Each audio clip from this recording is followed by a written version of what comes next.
So you ready? Awesome. Can I have music, please? Time. The past few years has been some of the most challenging for coffee, with costs skyrocketing at the farm level, more frequent extreme weather events, as well as an increase in demand for coffee.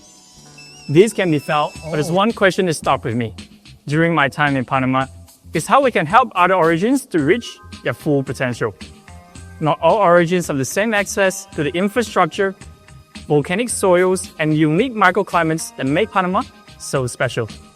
Now this brings us to the milk coffee that I'm serving today, produced by Satria Amambi, from the Wanoja estate in the West Java region of Indonesia.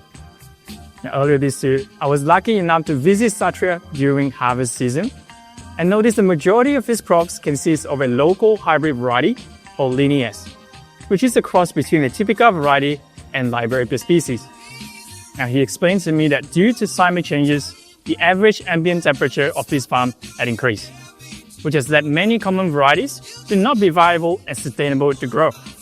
Causes Satria to cut down more than 10,000 cutting trees as it just can't survive in that condition, which is why Linnaeus are chosen across the region as it is resistant to heat, leaf rust, and casts.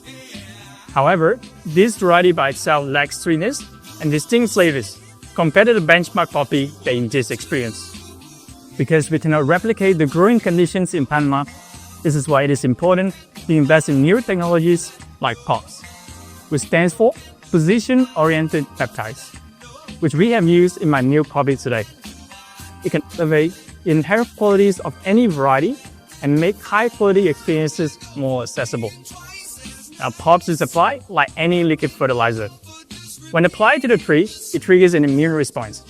It activates the sucrose phosphate synthase gene, and this directly increases the sugar level in the coffee cherries, resulting in more sweetness in the cup. Now, POPs also enhances calcium signaling, which acts like a messenger during stress.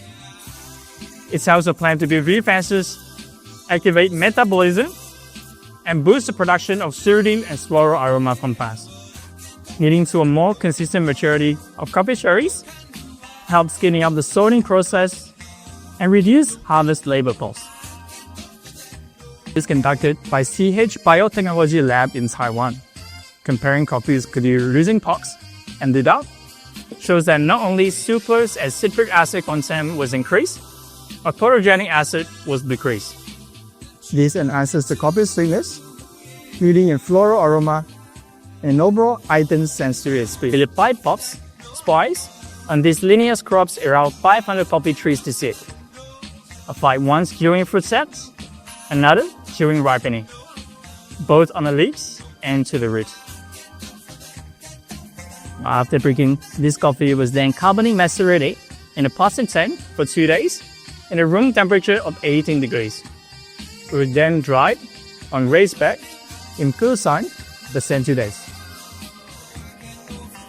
Satria and I chose this coffee because when combined with POPs, coffee tastes sweeter, with more structure, and flavor preparation. That is it. I roasted both coffees today and a DJ ground roaster, and I find they taste best 10 days post-roast. I'm pairing sake's coffee with 90% of full cream milk, 10% of prior day. I want to use my signature drink to give everybody a glimpse of the future. A future where technologies like POPs becomes more widespread. You can apply it on any coffees regardless of its origin or variety. So today I'll be using 2 ingredients to represent the effects of POPs, with 2 higher quality coffees in locations that are currently underrepresented on this day. Now in this setting, we're so privileged to taste all these amazing coffee, which is why I'm doing Magic, my ongoing mission to continue with innovations like POPs and sake to champion the accessibility of high-quality coffees. Guys, thank you so much. Bye. Gabriel 10, everyone. Whoa.